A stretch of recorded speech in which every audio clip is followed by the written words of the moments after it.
I went to Damargania to turn the battle around. Leon was the bait, Michael was the trap, and Masayuki was the real target. Then Diablo hit the floor, and even CL did not understand why. AI Anime and Manga presents. If you enjoy slime light novel breakdowns, like the video and subscribe for the next chapter. YouTube members can watch episodes early and help choose what we adapt next. The trap begins the moment we arrive in the Holy Void, and Leon is the first piece I try to take back. I opted to take Diablo and Souei with me to the Holy Void of Damargania. I performed a spatial transport to the point where Zonda was, and once we met up, we rushed toward Ultima and the others. The scenes we saw along the way were dreadful. A throng of giants had gathered, almost like a mobile mob. But before we knew it, they had formed into a disciplined army. Dagro was at the head of the group, but he seemed different from the man I knew. Our eyes met for a moment, and he gave me a threatening sneer. Honestly, it was frightening. I thought for a moment about what I should do, but there was only one answer. Now was not the time to deal with Dagro. I contacted the relevant people about him through thought communication, then promptly moved on. I had just met up with Ultima and Veyron. Including Zonda and the 3-person team I brought along, there were 6 of us now. Opposing us were Leon, Dino, Pico, and Garasha, 4 in all. We outnumbered them for the moment, and if I could win Leon back like I planned to, nothing could prevent our victory. Dino blurted out, "Huh? Whoa, Rimuru's here too?" I called back, "That I am, Dino, but I'll deal with you later." I focused my attention on Leon. It seemed to me that he understood my intentions well enough. He showed no sign of defying me, which I took as evidence that Michael's mind domination was not quite brainwashing. I never really thought it was possible to make someone like Leon, a man with enough will to acquire and wield an ultimate skill, swear true allegiance through skill power alone. Any attempt at controlling Leon would only be a front. What I saw here was Michael placing restrictions on behavior that went against his will and nothing more, so I decided to do something about it. Like I had just told Dino, he would be taking a back seat for now. Leon came first. I shouted, "You better get ready, Leon. Complex space, consume him." I wasted no time. Complex space, managed by my ultimate skill Azathoth, God of the Void, guided Leon to the land of ghosts. Then Seal immediately performed a forced ability adjust, and with that, Leon was back. Whew. It went as planned, yes, but I never want to go through that again. Yeah, he was normal again. Now Leon was on my side. The next order of business was the ever-lethargic Dino. I had saved him for later because I assumed he would be easy to bring back, and now I was ready to wrap this all up real quick. Apparently, it was not going to be that easy. Out of nowhere, I felt an incredibly ominous presence, a wave of pressure like a true dragon strutting its stuff. At the exact same moment, Souei, who was responsible for regular contact with the control center, reached out to me. Sir Rimuru, the area around the Holy Void of Damargania has been cut off from the outside world by an impenetrable barrier. Now I was sure of it. The enemy boss was on the scene. Diablo laughed softly before the figure in front of us. Coming here all alone. Clearly he thinks rather little of us.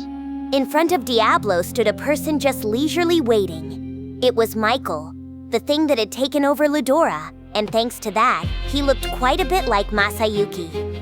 I told Michael, "I got Leon back from you now." Michael answered with cold indifference, "Very well, it hardly matters. Metatron, Leon's skill is in my hands. He himself functioned merely as bait." Bait? He's sacrificing the rook to take our king. Almost impressive how he went for the same tactics we did. Took the rook too? Oh, like a chess sacrifice. And in this case, Leon would be the rook. But what he was really after? Masayuki. That is correct. He got us, offering Leon as the sacrificial rook, weighing his value against Masayuki the king. And I did exactly what Michael wanted me to do. The moment I was lured into Damargania, Michael's strategy paid off.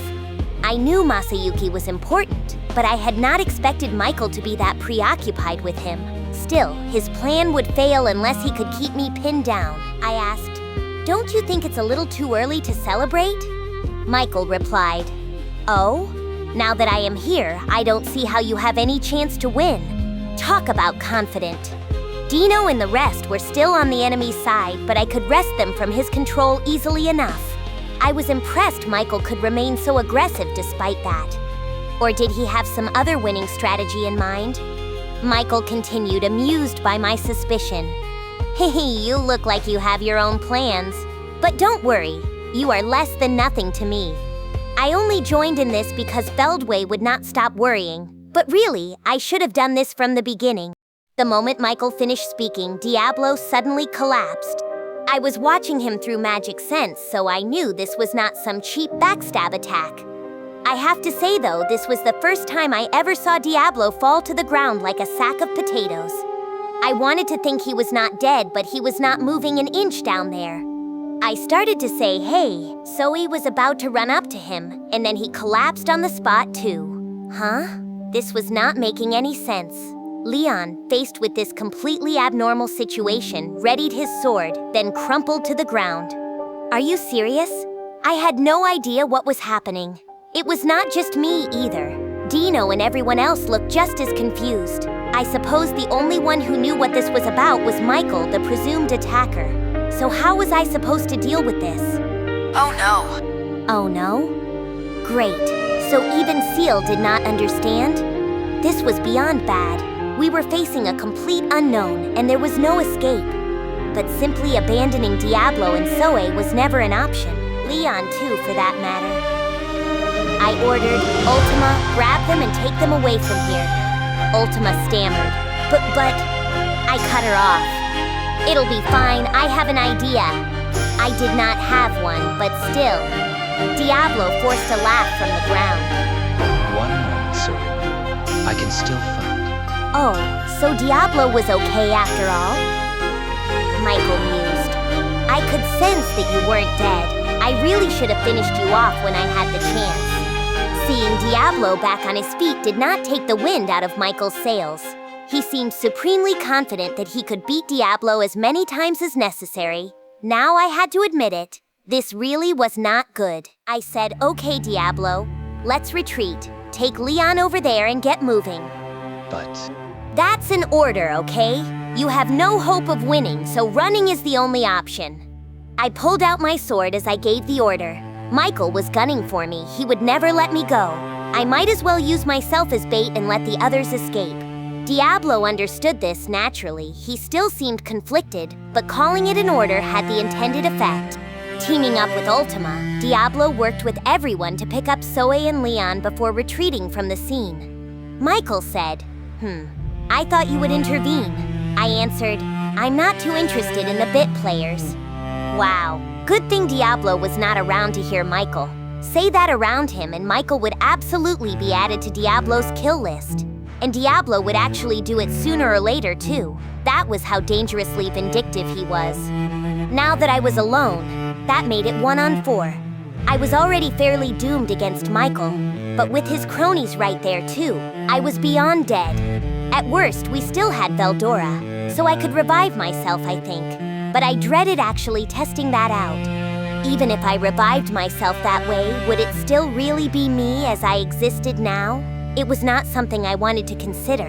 That was why I did not want Veldora to die on me either. As I thought about this, Michael made a move. He told Dino, leave this matter to me. All of you can return to our base. Whoa, how nice of him making this a 1-on-1 duel. Maybe Michael saw that I planned to bring Dino and the others back to my side when I had an opportunity.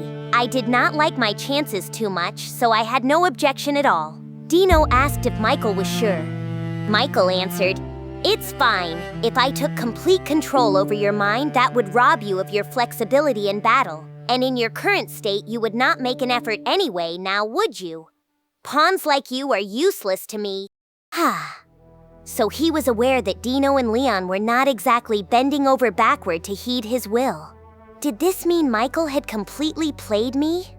No, this is going just as planned. Again, people do not like a sore loser, you know. Seal's over-competitive attitude really needed to be addressed sometime.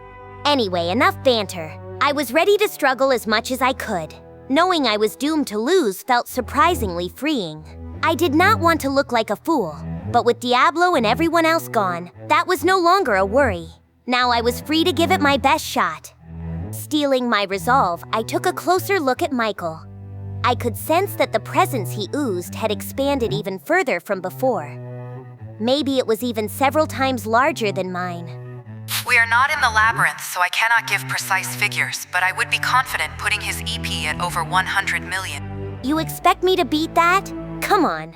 If he had over double mine, that would be absurd enough. Over 10 times? Simply impossible. No, it will be all right. It is your output that matters, so an energy difference alone will not decide the battle. Okay, so it was all about wanting it more? What are you, a sports coach? Seal was being way too stubborn, but maybe it had a point. You win none of the matches you do not show up for. Give it a try and maybe it would work out somehow. The most pressing issue was Michael's mystery attack, powerful enough to take down Diablo. I had no idea what he did, and it was giving me the weirdest sense of déjà vu. Yes, it was a familiar-looking phenomenon. That sense. I feel like I was pretty close to understanding it. Oh? Seal was coming through after all? Did that mean it had already anticipated Michael's strike? No, that much was a complete miscalculation. Oh. Well, no worries then. You can never perfectly predict the enemy, so we would use this experience to work out the mystery and connect it to victory. And with this defeat, we would... Wait, hang on. We had not lost yet. I was not completely sure my revival trick would work, so we had better struggle hard for survival here. Dino and the others had filed out while I thought all of this over. Only Michael and I remained. Here in the main hall of Skyspire Tower, a one-on-one battle between me and Michael was about to begin. After seeing me off, Hinata tried to get a grip on the situation in Englesia. The assembly hall where the World Congress was being held had meeting rooms and guest quarters on another floor. Hinata had reserved one of these rooms as a temporary control center, and that was where she went to collate and digest reports from her paladins. Once the situation was fully clear, she let out a sigh, her head aching. What in the world is going on? The assembly hall was well guarded, of course, to ensure the safety of all the foreign dignitaries visiting it. The building was protected not only by the Crusaders, but by Knight Corps from other countries and adventurers hired for the event. If the hall fell into enemy hands, that would cut off the chain of command, so everyone inside would be evacuated to another location. The main Holy Church building in Englesia was open to receive them, but there were plenty of other designated shelters across the capital. A Tema War, the angel invasions that occurred approximately every 500 years, was something the city had always prepared itself for. The same was true for the Western nations at large, with underground bunkers and nearby mountain caves open to house evacuated residents. Enhanced evacuation guidance was on the agenda today for exactly that reason. Even now, residents were being evacuated to those shelters in an attempt to mitigate casualties after the terror acts.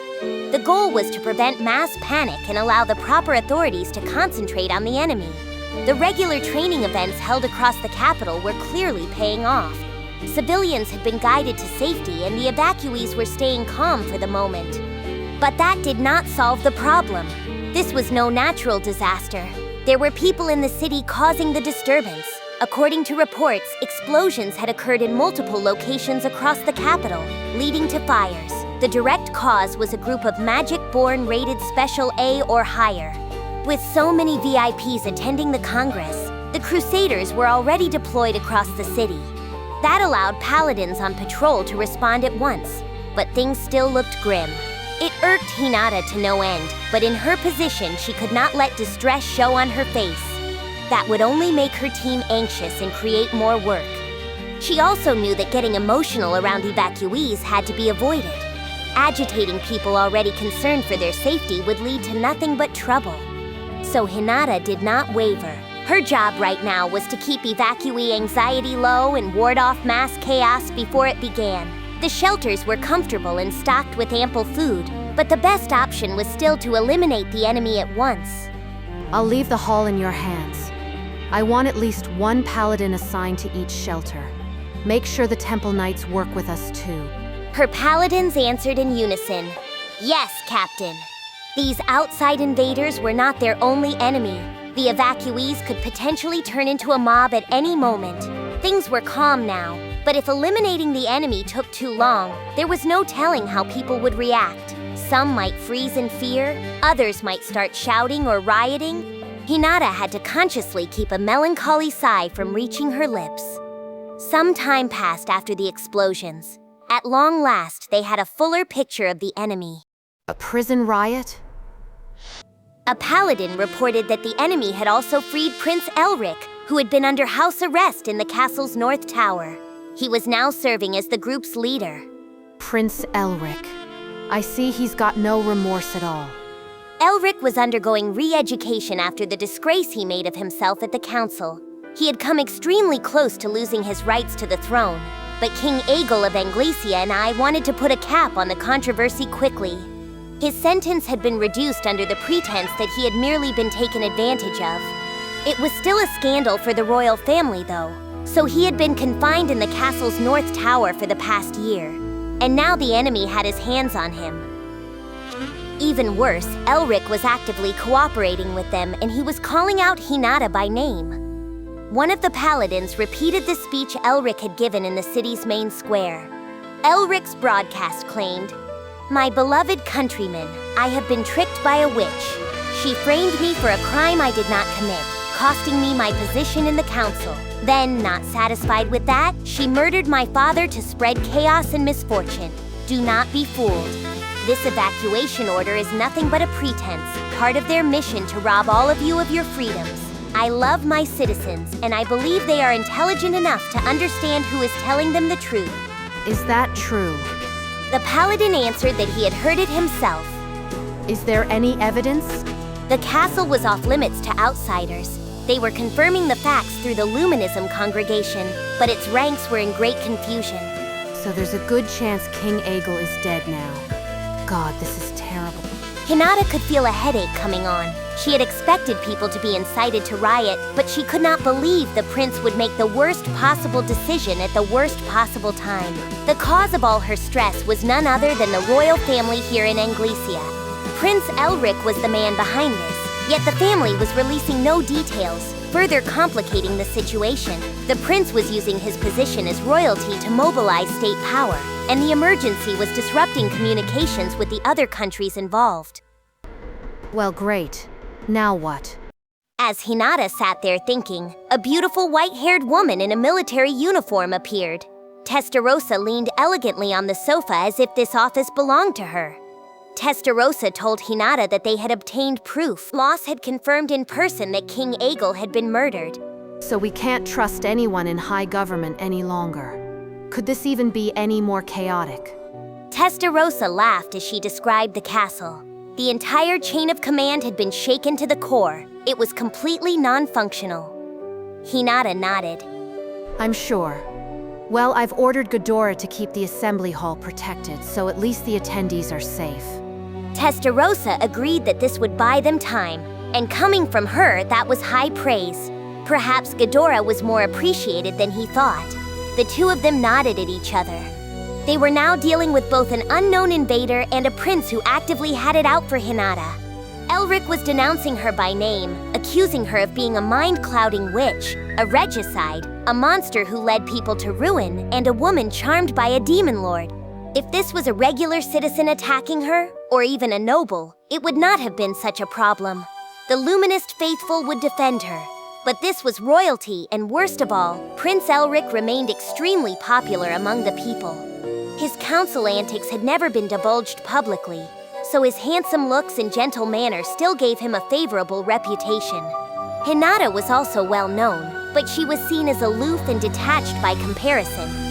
In terms of broad popularity, she could not hold a candle to Prince Elrick. She did enjoy fervent support from a certain subset of people with a very particular subset of tastes, but they had enough common sense to know it would be the end for them if she ever found out.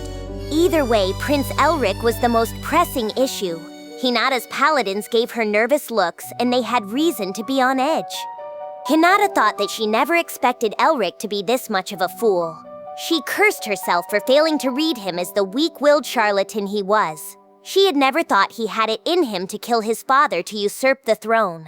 Just then, there was a knock on the door. It opened to reveal Arnaud Baumann, one of Hinata's trusted Crusader commanders. Arnaud reported that Reiner, the former head general of the Englesia Royal Knight Corps, had been confirmed as well. Reiner had been joined by several dozen royal knights imprisoned with him as co-conspirators. So it was Reiner who killed the king? Arnaud firmly believes so. Well, I'm being accused of it, and I doubt I'll have a chance to defend myself in court. Hinata sighed as she mulled this over. Fritz, another commander on standby, sounded enraged. Reiner was that intent on getting revenge against Hinata for flooring him at the council? According to Arnaud, Reiner had literally wet himself when faced with Hinata's overpowering aura at the council. Now he wanted to avenge that disgrace at all costs. His plan was to challenge Hinata to a public duel and clear his name. It was beyond ridiculous, committing serious crimes for a personal vendetta. But the root problem lay deeper. Reiner might be taking drastic moves to cover for his council blunders, but proving that to the public would be impossible now. The whole thing was a setup, and inconvenient evidence was likely destroyed. They might be able to get testimony from foreign counselors, but only in peacetime. In an emergency, putting counselors in danger was out of the question, and nothing Hinata or her associates said would be trusted anyway.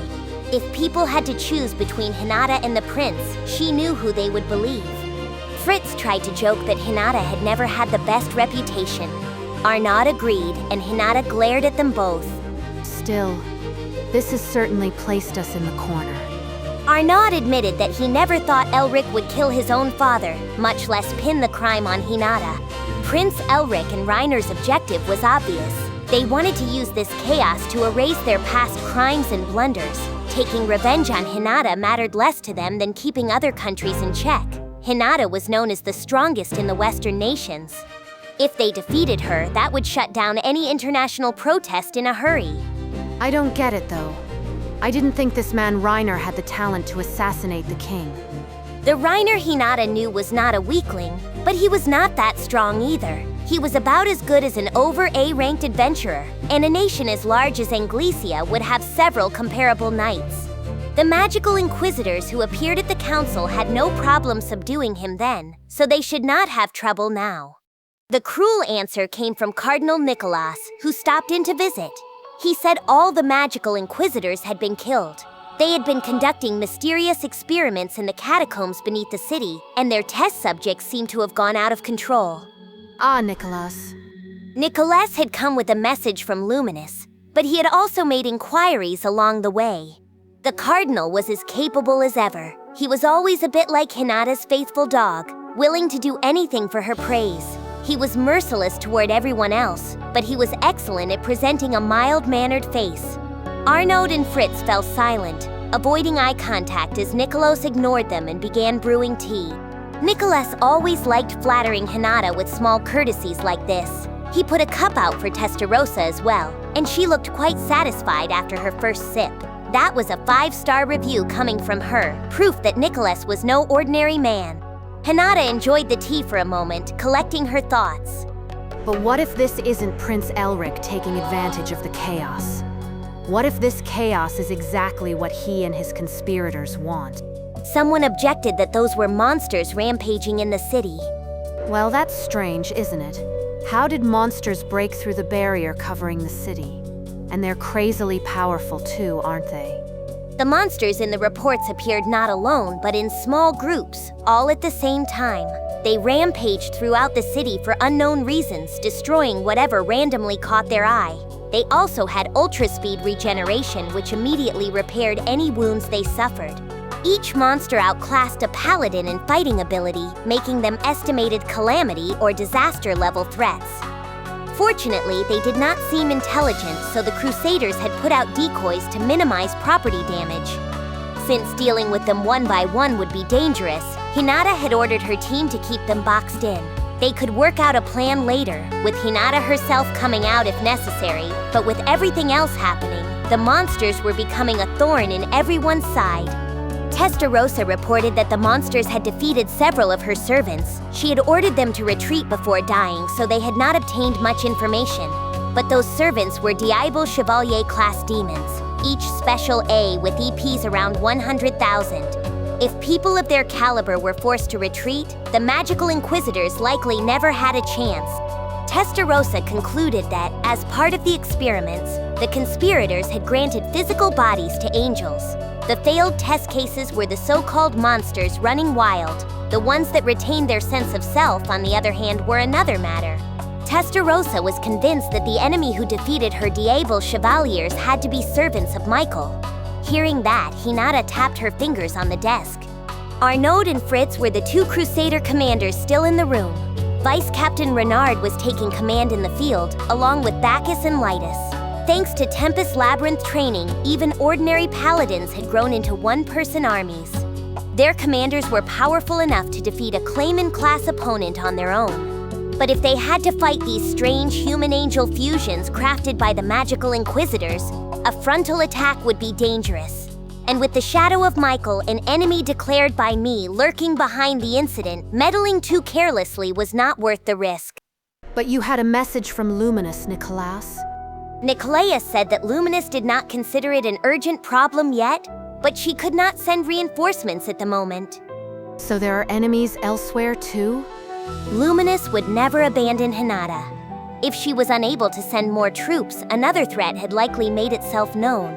That meant they would need to protect order in the capital with only the forces they already had. This is gonna be tough. That was the only conclusion Hinata could draw. No matter how much stronger the paladins were now, asking them to take on a clearly superior enemy was a lot.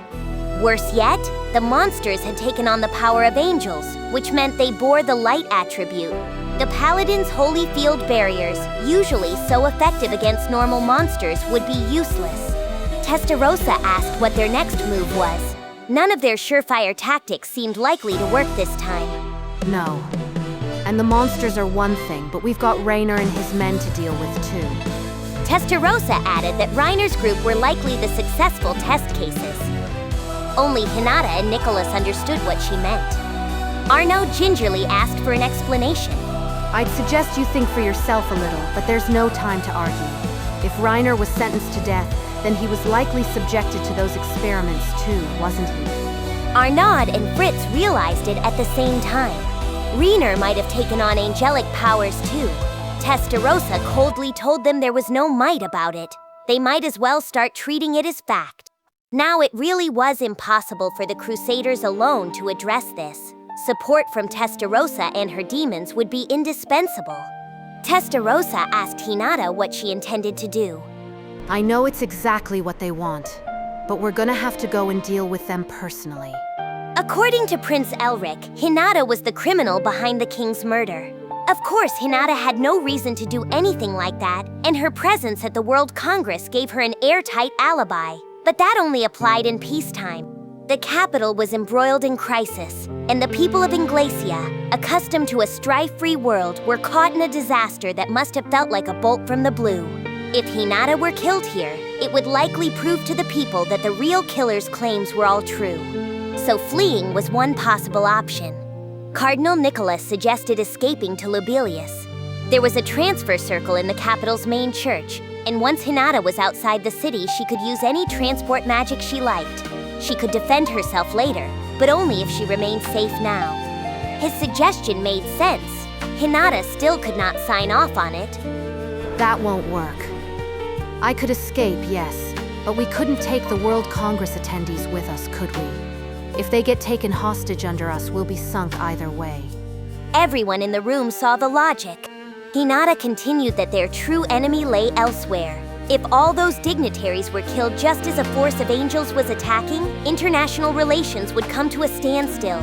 No nation would ever trust Englesia again, and then they would have bigger problems than the angels. Fritz agreed, judging by his wincing face. Confronting the enemy here was the only option. Hinata was a woman who stuck to her credo. She was not out to save everybody in some grandiose sense, but if someone in front of her needed help, she wanted to reach out. That was how she lived, and it connected directly to why people trusted her and her troops. So are we all in agreement? In that case, let's decide how we'll divide up the roles here. For starters, Hinata declared that she would take on Reiner. Testarossa nodded and said she would join Hinata. As for the monsters on the streets, Arnaud and Fritz stood bolt upright before she finished. They insisted that Testarossa did not need to bother herself with those enemies and asked permission to handle them instead. If the monsters lacked self-will or intelligence, that opened potential ways to engage them. The light attribute was a nuisance, but the paladins had trained hard in the labyrinth, and Arnaud and Fritz were ready to show the results. Hinata glared at them. She wondered why they were so conscious of Testarossa. She thought they were trying to look heroic in front of a beautiful woman, and it irked her. That was not actually the reason. Arnaud and Fritz were scared stiff of Testarossa.